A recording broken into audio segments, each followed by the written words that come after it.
So welcome to our conflict resolution webinar, where we're going to be talking about strategies for diffusing tension and building stronger relationships in the workplace. And I'd like to get started straight away by getting your thoughts around conflict. So if I could just ask you to, using chat, on a scale of 1 to 5, 1 being not very comfortable at all, and 5 being very comfortable, how comfortable are you personally with conflict? If you're involved in the conflict yourself, how comfortable are you with that? And secondly, how comfortable are you when managing conflict between perhaps team members, between other people? So I'll give you a moment just to see how comfortable you are. So a whole kind of range there. From the top end, we've got 5s in there, quite a lot of people around that 3s, 4s, 2s, through to the 1s in there. So thank you for sharing that with us. Another question for you. Which of the following are the most important for you? So, embracing conflict as an introvert, the impact of conflict on the brain, conflict resolution strategies, or sources of conflict. Where does your kind of real interest kind of lie? If you just perhaps want to put 1, 2, 3, or 4, relating to the number that as these appear on screen.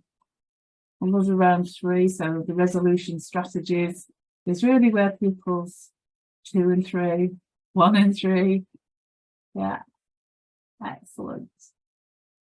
Brilliant. Well, thank you for sharing that. And that's actually great news, because guess what? Our agenda, as usual, we're going to be following the kind of what the science says, breaking things down into nice bite-sized chunks. And so today we've got 4 chapters. Chapter 1, sources of conflict, we're going to be looking at.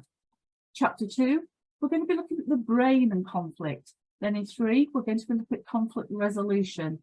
And 4, just finishing off with embracing conflict as an introvert.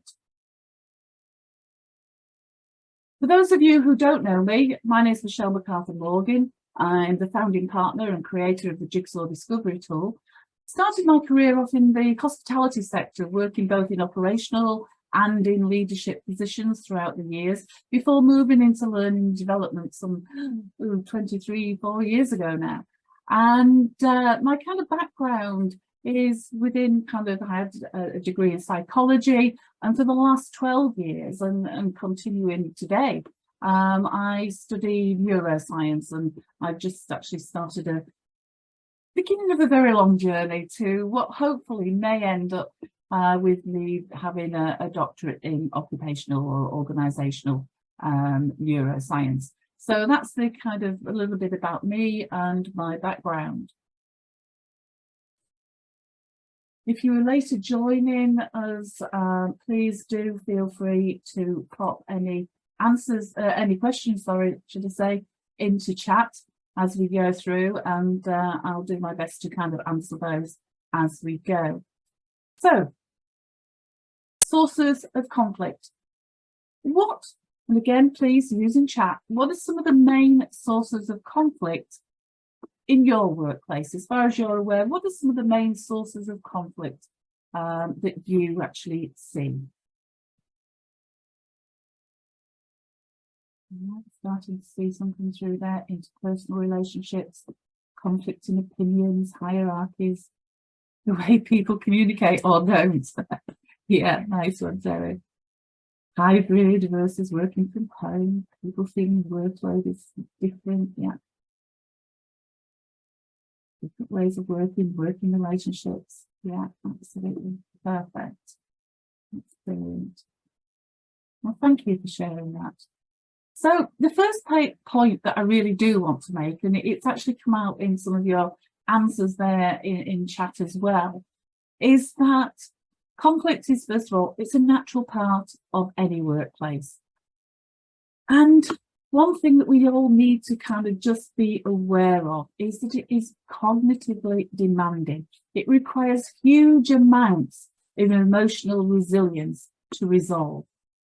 Now, what often gets in the way of resolving conflict is the assumption that it's simply about a business issue.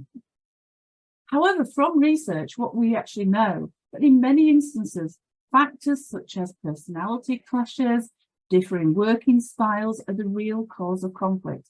And unless these underlying causes of conflicts are sorted out, new issues will continue to emerge and conflict will continue to have a negative impact upon productivity, morale, employee satisfaction.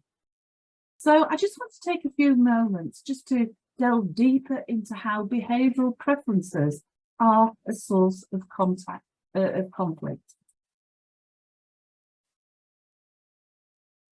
For those of you who are not familiar with the Jigsaw Discovery framework, we work with 4 behavioural preferences. For the purposes of today, we'll just simply call them red, yellow, green and blue. And we're all a unique combination of these 4 behavioural preferences. We all have preferred dominant preferences, which are our default, our go-to behavioural styles, especially when we're under pressure, such as in a conflict situation. Now, having higher levels of self-awareness is no longer just a nice to have. We now know that self-awareness underpins both our performance and our well-being. And if we have higher levels of self-awareness and understanding of behavioural preferences, a lot of the conflict and fallout that we see in workplaces could be avoided or certainly resolved much quicker. Just share with you a little story. A little while ago, one of our clients told me about a situation that had been ongoing for several months.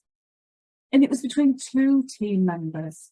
And my client, who was the team member's manager, had tried many, many different strategies to try and resolve the issue, but nothing really worked. And one day she got so frustrated by the situation that she called the 2 main team members into her office. And she said, I was so frustrated. She said, I just looked at them both in the eye. And she said, you know, the trouble with you 2 is you're a blue and you're a yellow. And she said, I couldn't believe my ears. She said, the 2 team members just looked straight back at me and said, so why haven't you said that before? We get it now.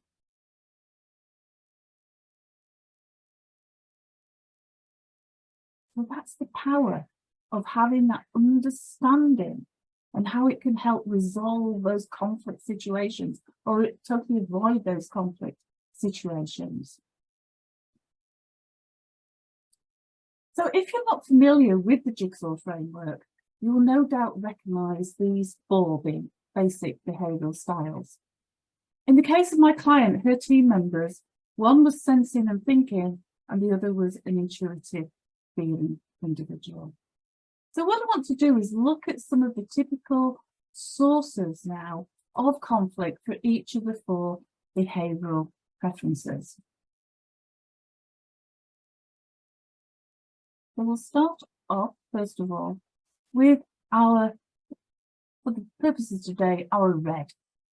So some of the sources of conflict for people who have a high red preference are people who waste time talking about personal matters, people that they perceive as being incompetent, who have perhaps got fixed opinions or hinder their progress, working with other people who are quite slow to adapt, who have a slower pace of working, being told what and how to do things, being expected to deal with emotions and emotional outbursts or illogical, irrational kind of arguments, or anything that challenges their authority, can all be sources of conflict for people who have a high red preference.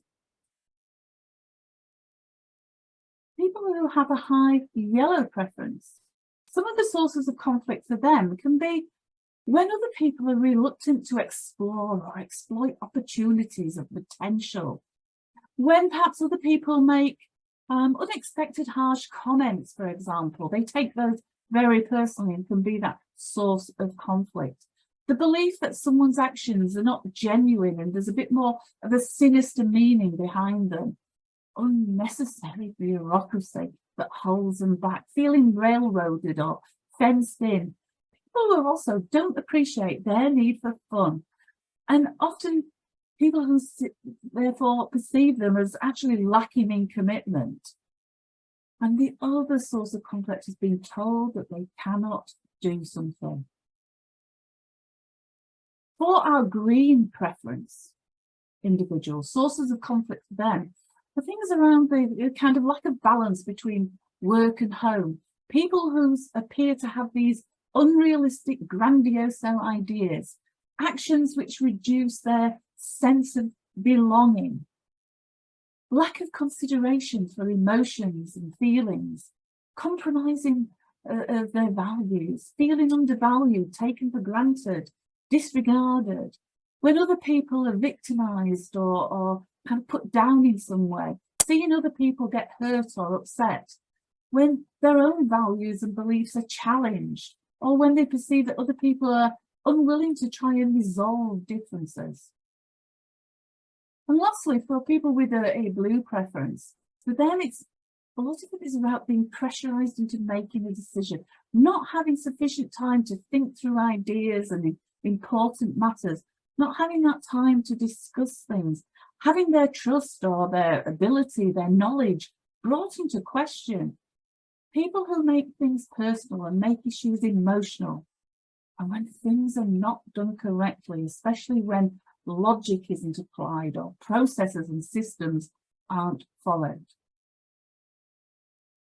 So now what I'd like you to do is think back to a situation where you were either involved in a conflict with a colleague perhaps, or you were responsible for facilitating the resolution of a conflict. And looking at those behavioural sources of conflict, could any of those have been the generator or a contributor to the conflict? If you've been aware that the real source of conflict was as a result of behavioural preferences, what perhaps could you have done differently now you've been able to kind of have that moment to think about these things? So again, pop in chat, you know, any thoughts that you've got around the conflict relating to behavioural sources, where you've actually seen this kind of in action, and the experience that you've got of it.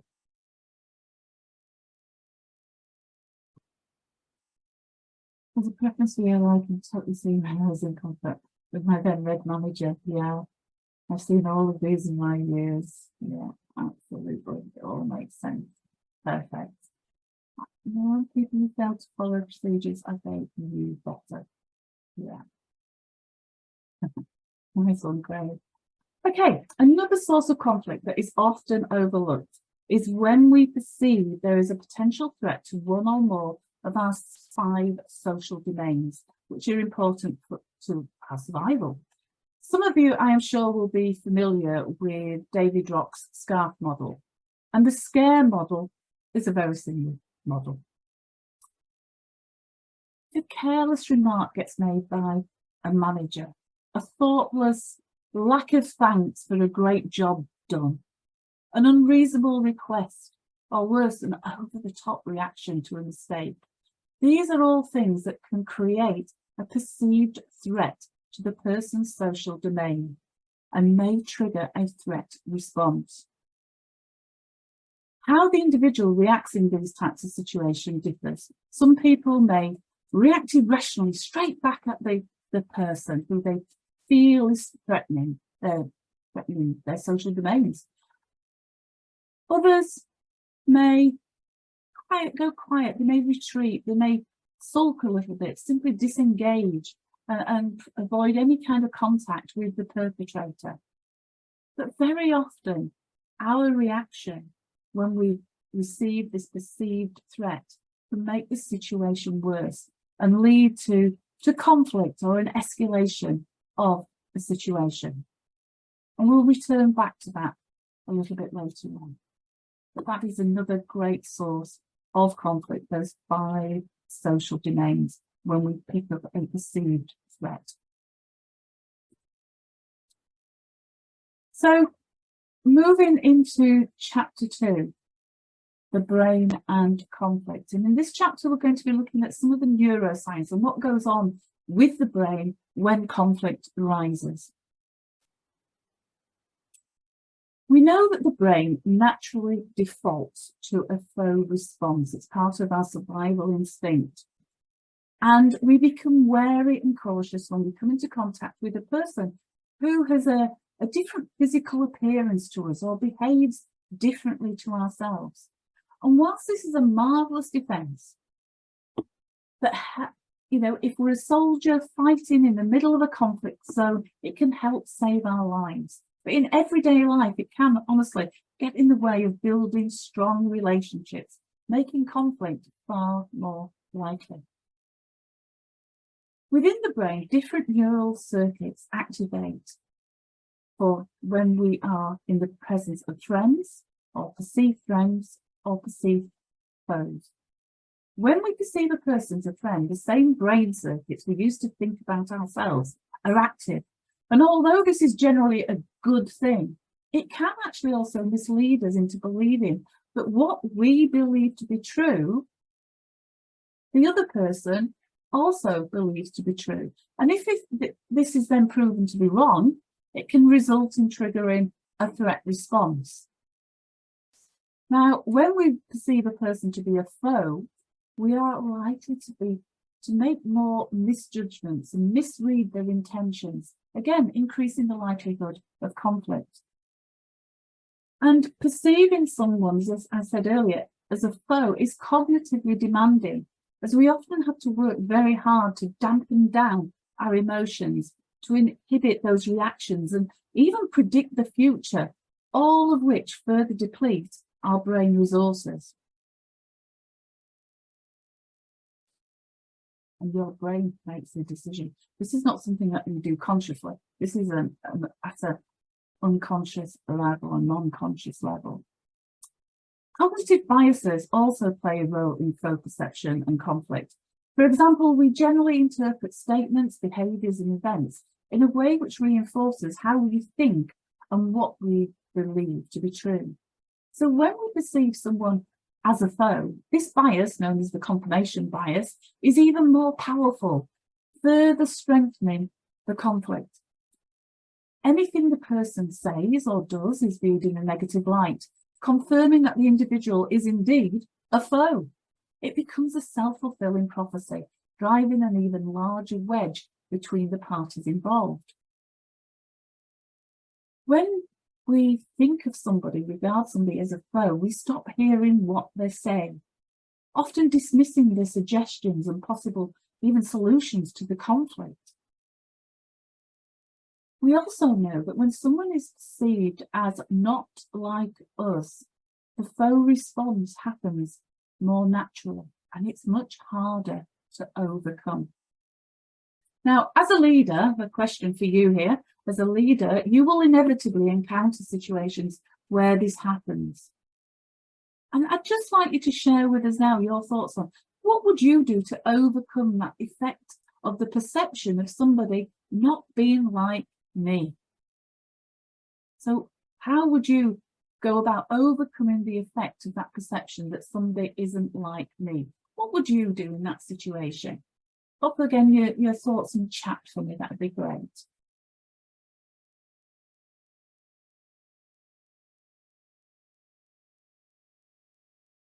Mary says, tell myself in advance of the meeting, etc. We have common ground, establish rapport, neutral ground. Yep. Try to reframe my thought process. What if this idea could work? Try to be open-minded. Yeah. Questioning approach, confirming the other person's perspective. Yeah.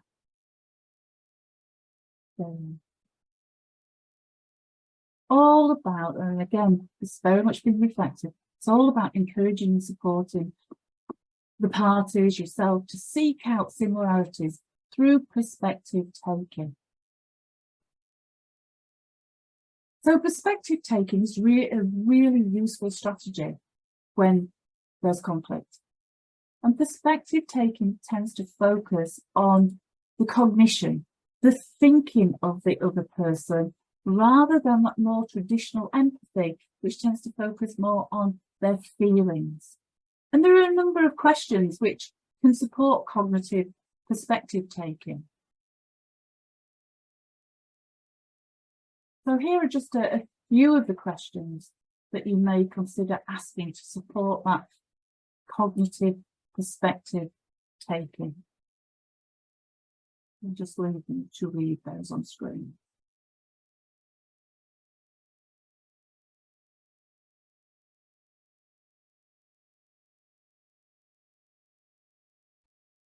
So, still a bit deeper then into the neuroscience of conflict. And as we've already discussed, having a personal view that differs radically from others is a common cause of conflict. And we know from studies in the field of decision making and self-regulation that we have two systems for processing information, and both of these systems can have negative or positive impact upon our thinking. So when interpersonal conflict occurs, our instinctive, fast, non-conscious, automated thinking is activated milliseconds before any conscious cognitive decision making is possible. Now, this is really helpful when it's around an instinctive survival decision. For example, in those kind of life or death moments, such as stepping out into the middle of the road. However, it's possibly not so helpful in conflict situations at work. Those of you who are regular attendees at our webinar will have heard us speak many times about the human brain's primary driver being survival and taking action to keep us safe. We've spoken about the brain's natural negative bias. Whenever there's even the smallest doubt or uncertainty about a situation, if the brain is not certain the situation is safe, a threat response will be triggered. The threat response is our system 1, fast, instinctive, survival-driven thinking. So relating this back to conflict, the brain perceives conflict as a potential threat and will therefore trigger what it believes to be an appropriate system 1 response, which potentially could actually lead, in the terms of a conflict situation, to an escalation of the situation.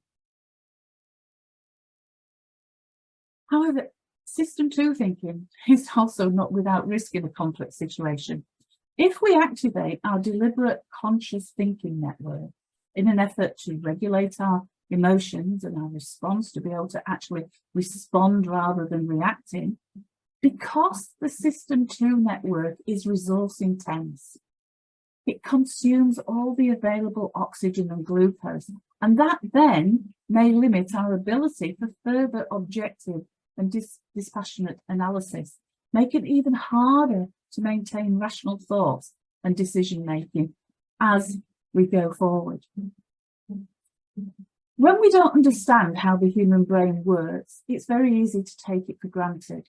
After all, it's a very powerful organ. But what we forget is that it does have limits. And sometimes, to perform at our best, we need to be a bit more respectful of how our brains work. And we need to have a more awareness of how we need to look after and nourish our brain.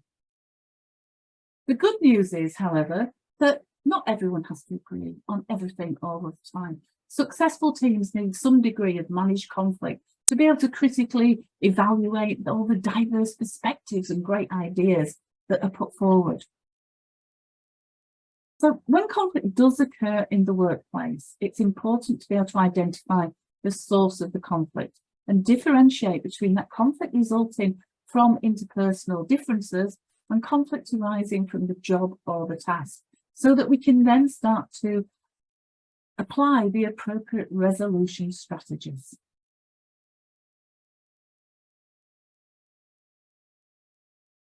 I'm sure a lot of people will have come across in-group and out-group, terms that are used in social psychology to describe groups of people. So again, a little bit of a question for yourselves here. What examples can you give me of typical in-group, out-group situations and how those group dynamics can play out in conflict situations? Again, please Pop your answers in chat, that would be great. What are some of the typical in-group, out-groups that we see in organisations? Typically one in management, yeah, in is management, out is shop floor, and vice versa, of course. Pack mentality, teams based in different locations, yeah, that's kind of pack in group, all the same job role, then trying to work with another out group, support admin, yeah, absolutely, some great examples there of those in group, out groups, and we can see how we can start to kind of imagine language groups. Patrick says, yeah, how conflict can start to occur just by this very fact of that sense of not being able to identify with the common purpose of the group. Yeah, people who've worked together for a long time versus newcomers. Absolutely. Groups with common hobbies. Yeah, absolutely. So a key driver of all behaviour is the need to belong. And as such, we have a strong biological need to seek out people who are like us, people we can identify as part of our in-group. Now, this can be a good thing in organisations. However, it can lead to intergroup discrimination and conflict, particularly in organisations where there is already a silo-like thinking, and there is very little kind of understanding or attachment to a shared organisational purpose.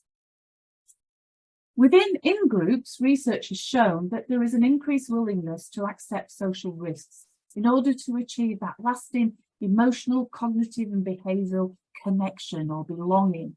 And that then leads to increased trust and an increase in the oxytocin levels of the group members. Now, oxytocin is thought to play an important role in building social connections by amplifying what an individual is already experiencing. So in the case of an in-group, when higher levels of oxytocin are present, there will be trust and a strong bond between members of the group, leading to increased levels of collaboration and teamwork and engagement. However, researchers have warned us that caution is needed with relationships between groups when high levels of oxytocin is present, because it also can amplify the experience of the out group, which can then lead to a more defensive and aggressive form of behaviour towards people perceived as kind of being outside of that social group. And in this type of situation, it can also make it harder for group members to be able to empathise with people from the other group, and they're more likely to perceive their actions as being unfair. Now, it may be that their actions are being perceived as a perceived threat against those 5 social domains of the SCARE model, which we talked about earlier. And that then creates social pain, resulting in the conflict as we discussed in the previous chapter.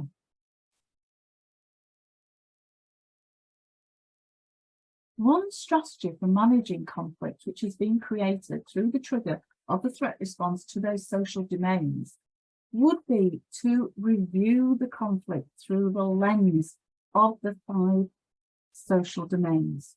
What are the perceived threats, and how can they be reduced by creating perceived rewards or benefits? And that can be a really useful way of turning conflict into a productive negotiation.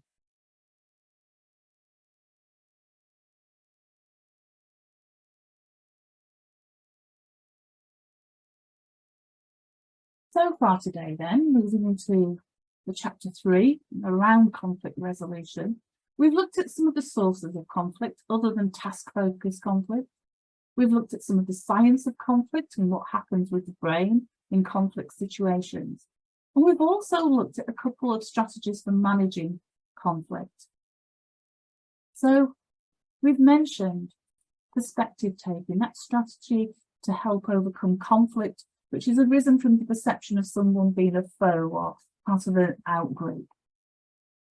We've just mentioned reviewing conflict through the lens of the SCARE model, that strategy to turn conflict, which has arisen from a perceived threat to one of the 5 social domains, towards productive negotiation. So in this chapter, we're going to look at another couple of strategies that can be used when the source of conflict is job-related conflict or behavioural preference-related conflict. The first thing when conflict arises, the first step is to seek out the real source of the conflict. So it could be any one of the 4 categories we've discussed here. Perspective, it could be that perspective taking, it could be the scare, the social domains, it could be job related, it could be preference related. So we're going to start by looking at job or task related conflict. And it's probably one of the most straightforward conflict situations to resolve. I'm not saying it's easy, but it's probably one of the most straightforward.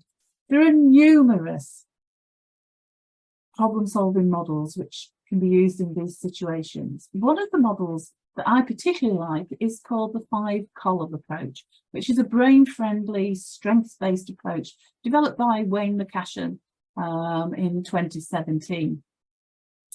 And although the approach looks linear, it's not actually intended to be, and it might be beneficial to move backwards and forwards, revisiting the different stages to further extend the party's thinking. So the first stage, and possibly one of the hardest stages actually, is clarifying the issues and feelings around the conflict. So this is where we need to be asking those real good questions. How does the issue get in the way? What beliefs do the parties hold that may be getting in the way?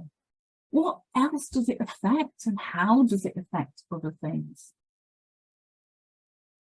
Having clarified the situation, we then start to turn our focus more towards the future. And what will it be like when the conflict or issue is being resolved? What will the parties be doing differently? What will other people perhaps see and notice? The third area of exploration then is to look at the strengths and resources each party brings to the situation and how they can use those strengths to help resolve the issue. We then want to look at external resources. What help do we actually need from others? What additional resources do we need to kind of bring in from outside? And the last stage is to explore the possible outcomes and solutions, move towards agreeing an action plan of what each party will do to resolve the conflict and the work-related issue. So that's a straightforward problem solving, and it's not the only one that can use. Many, many different kind of problem solving models out there that we can actually use when it's very much a task or work related kind of conflict or a task related conflict. So moving on then to think about the behavioural preference related conflict. And before we look at some of the specific strategies relating to different behavioural preferences, I just want to take a moment to consider a simple approach that can easily be recalled in conflict situations. Now, we call this model the SVA approach. Space, value, action. So if we look at each one in turn, space first of all. The first thing we need to do is create a safe space for the parties to come together. We need to think about things like the location of the meeting, making sure it takes place in neutral space. It's easily accessible for all parties. We need to appoint a facilitator who is perhaps, or is definitely detached from the conflict, someone who will be able to remain objective throughout and is acceptable to both parties. We need to agree some ground rules to encourage the parties to come with an open mind, to listen mindfully, to be present, to be aware of the thoughts and judgments, to give space to the person who is speaking and resist that shutting them down, speaking over them. We also need to agree that people can call for a break, because by taking breaks, it provides that mental space for reflection and evaluation of the discussions. It gives the parties a chance to perhaps cool down, cool off if it's getting a little bit heated. And taking a short break can be a great tactic to help maintain the openness that is required to resolve conflict.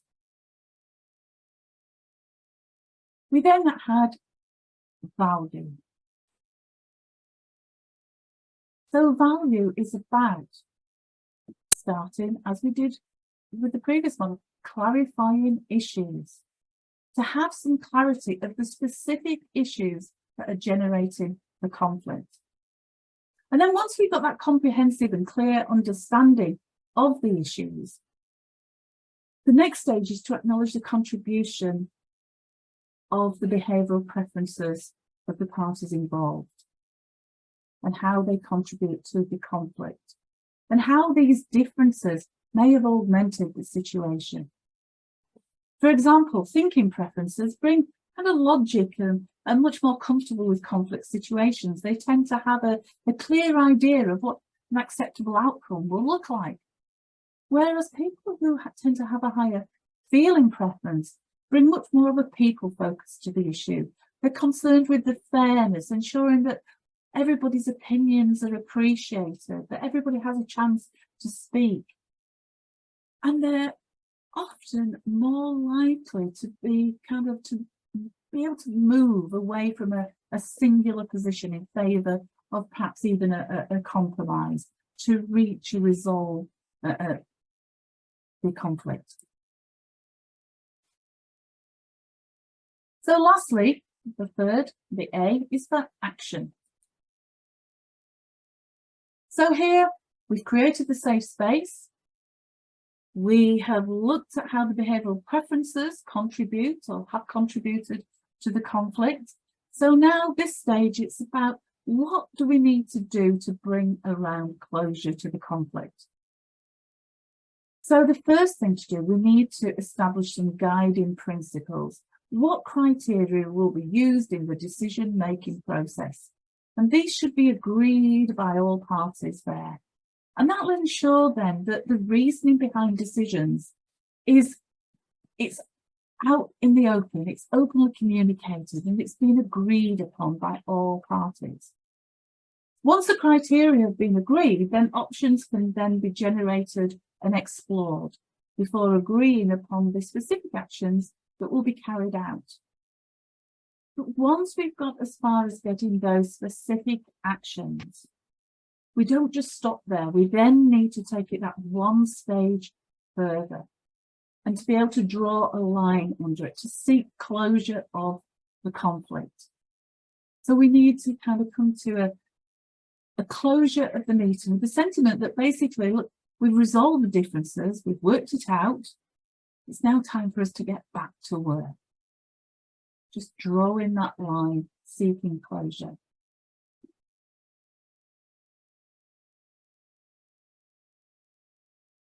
Craig's just asked, do the colours we've used relate to the jigsaw, or is it just the colours you picked?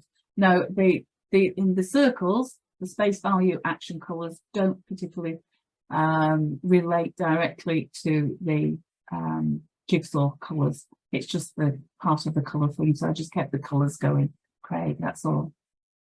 I could have used any colour in the 3 circles. So there we have our space, value and action.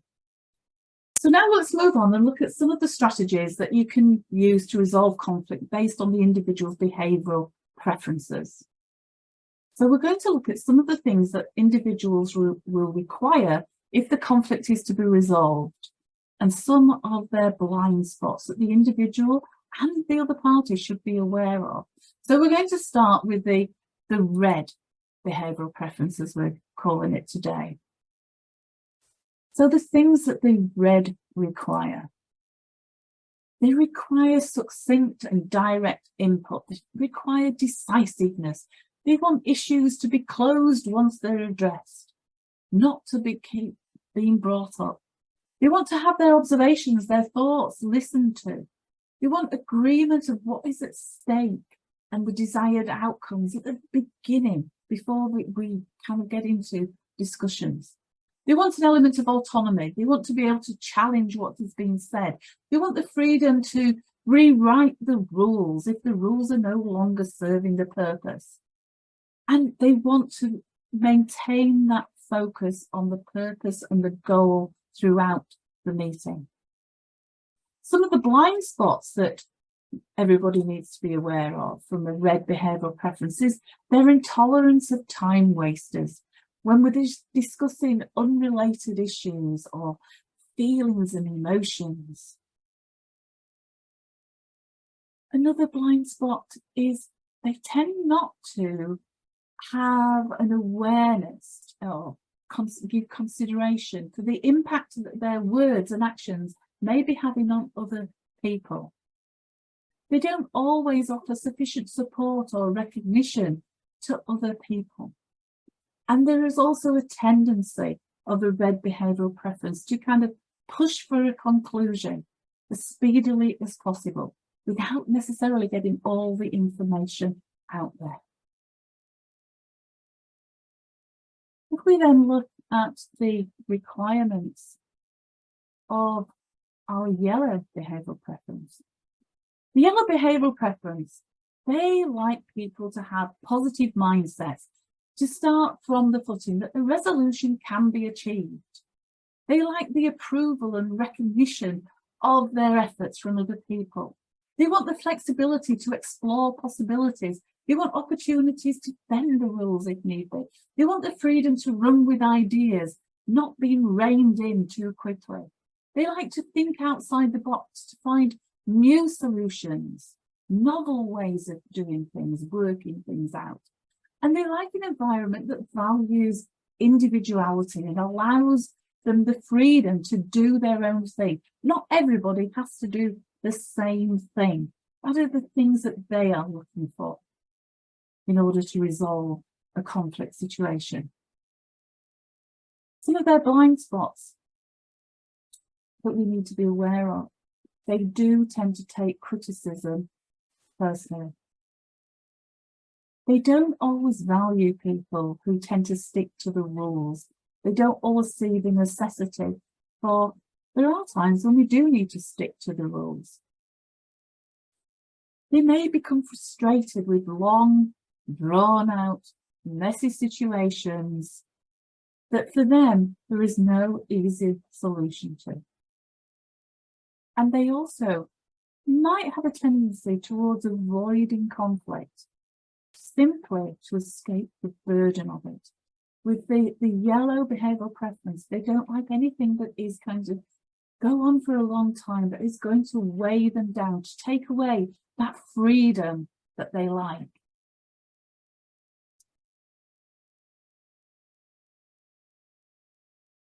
The green behavioural preference then. They require to see that everybody is being respected and that each individual's beliefs and values are being respected. They like to see acknowledgement of the emotions and feelings of the people in the meeting, involved in the conflict. They want to see or receive appreciation for the work that they do in bringing people together, in trying to maintain that kind of more harmonious environment. They want to feel valued and respected as an individual. They want to see that harmonious environment that they're constantly striving for themselves. They want to also feel that their dislike for conflict is respected by other people. They want to have an overview of kind of who and what the conflict is all about and who's involved in this conflict. And they like to have time to process the impact of the conflict on the people involved. Now, some of their blind spots to be aware of. They can be influenced by what other people want rather than their own wants and requirements. They may actually avoid conflict to try and escape unpleasant consequences. Again, they take criticism personally. And they do tend to find it quite hard to be able to distance themselves from conflict. They become emotionally involved in the conflict.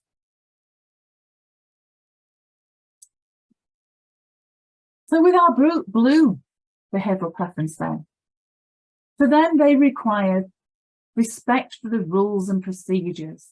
They want precise and relevant facts that describe the issues accurately. They want the opportunity to be able to reflect on the proceedings, the format, the process. They want some respect for what they would perceive to be common sense. Now, as we know, there is no such thing as common sense. We've all got our own version of common sense, but they want to receive respect for what they perceive to be common sense, which is rational, logical, sequential kind of thinking. They want to be able to see the sequence, the process. Willingness to remain objective when discussing the situation. So again, they don't like people bringing in lots of emotion and personal kind of feelings to the situation. And they want time to be able to discuss the issues in detail. They don't want to feel hurried and rushed. So some of their blind spots, they may have difficulty dealing with ambiguity if things are not clear.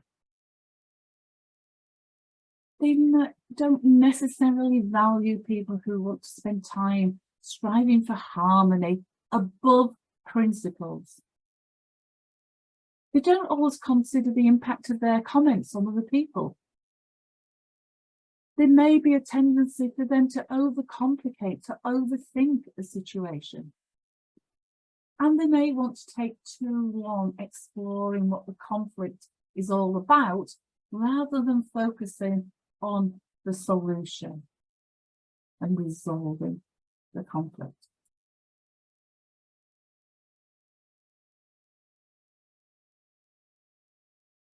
So we've now discussed the 4 different approaches for resolving conflict. We've talked about the perspective taking. We've talked about reviewing the conflict through the lens of the SCARF model. We've talked about the 5 column approach. And we've talked about the behavioural preference related conflict. So a question for yourselves now. How do you see yourself or your team using any of these approaches to manage future conflict? How can you see yourself or other people using these approaches to help manage future conflicts? Now you can either type in chat or please feel free to unmute yourself if you prefer to talk to us.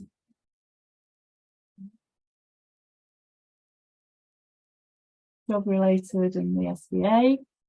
Excellent.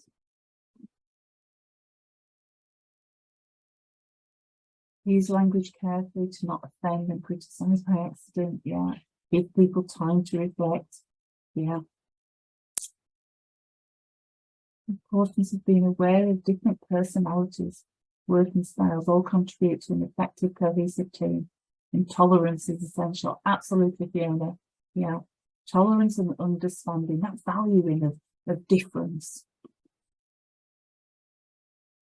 Think about perspective taking alongside in-group and out-group, yeah.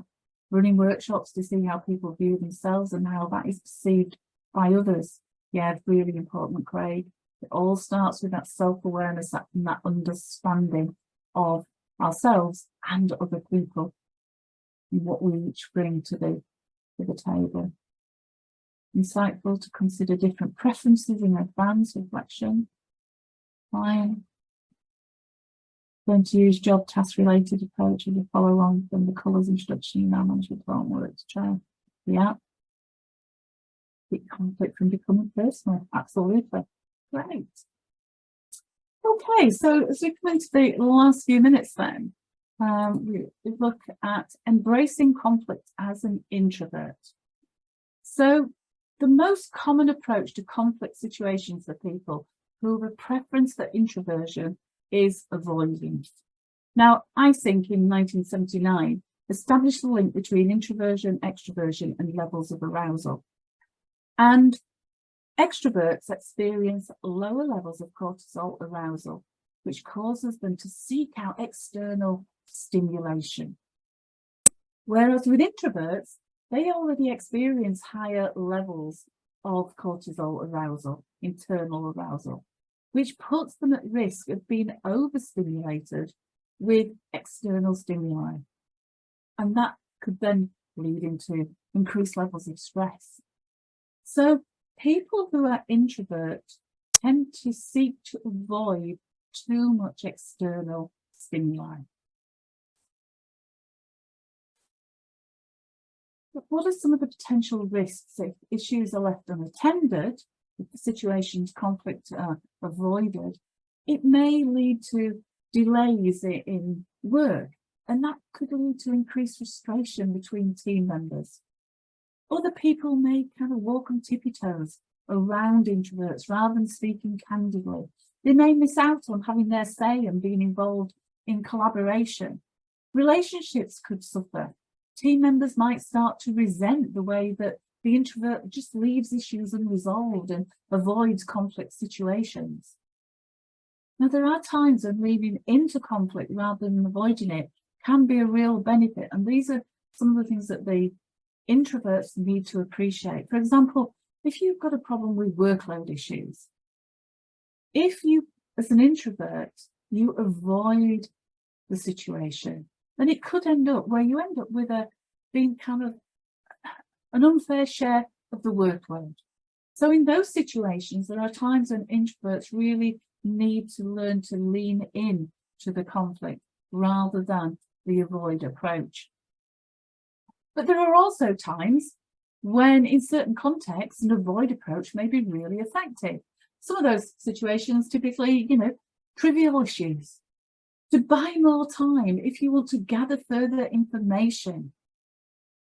When there is someone else who could resolve the situation, perhaps more effectively than you personally could, or when tensions are running high.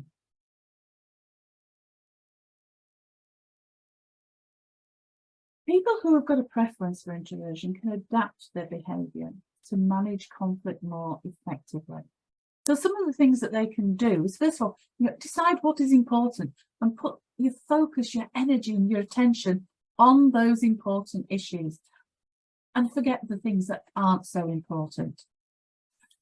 Avoiding an issue can appear to a colleague that you're actually neglecting their concerns and you don't value them as colleagues, which then can lead to having that kind of negative impact on trust and relationships.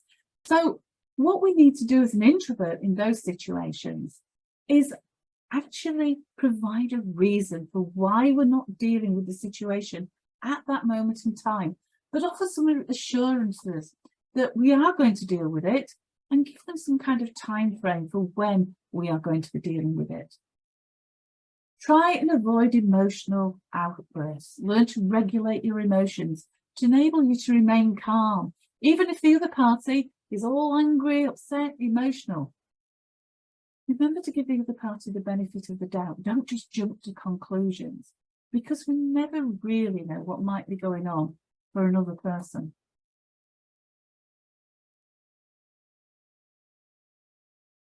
When a conflict situation arises within a team, it's important that everyone has an opportunity to be heard. And if you're the team leader or facilitator of the resolution meeting, you have a responsibility to make sure that the meeting is more inclusive for people with introvert preferences. So 3 little tips for that. First of all, be aware of who is dominating the conversation. It will probably be the people with extrovert preferences. And in all probability, the introverts in the room may be finding it really difficult to break into that conversation. So the second thing is, as the facilitator then, it's really important that we are very aware of any judgments we are making and we challenge those judgments and assumptions. Just because some people are not speaking out, don't assume they've nothing to say. Invite them into the conversation. Ask them if they've anything to add or a different perspective they could bring to that discussion. The third tip is don't avoid postponing a discussion. If it's becoming heated, emotions are running high, taking a break will actually help diffuse the emotions, but it will also support individuals who have an introvert preference, as they will have time to think through the situation, consider the perspective, the points that have been made in the meeting so far. It will also give them time to think through their own thoughts and position their own thoughts. So never feel pressurized to kind of rush to finding the solution.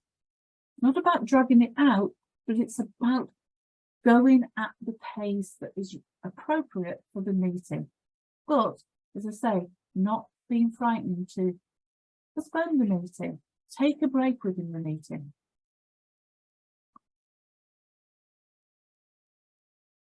So we're now coming literally to the very end of the webinar, and we've just kind of got that moment kind of for reflection as we think about what we've discussed today. So we've looked at the sources of conflict, we've looked at the brain and conflict, we've looked at some conflict resolution and strategies, and we've looked at a little bit as conflict, embracing conflict as an introvert.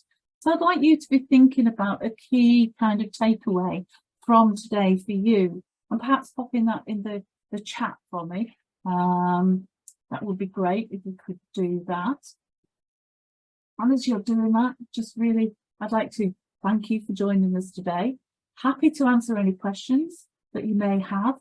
I'm happy to stay on the line for a few minutes. My email's on screen. And, you know, our webinars are actually now going to be taking a short break, but we will be back at the end of the summer. And in the meantime, our next event is actually the virtual Jigsaw Taster, which is on the 6th of July, where you'll get an opportunity to complete your personal behavioural map, find out more about the Jigsaw Discovery Tool and learning experiences. And you can find all the details on our events page on the jigsawdiscoverytool.com website.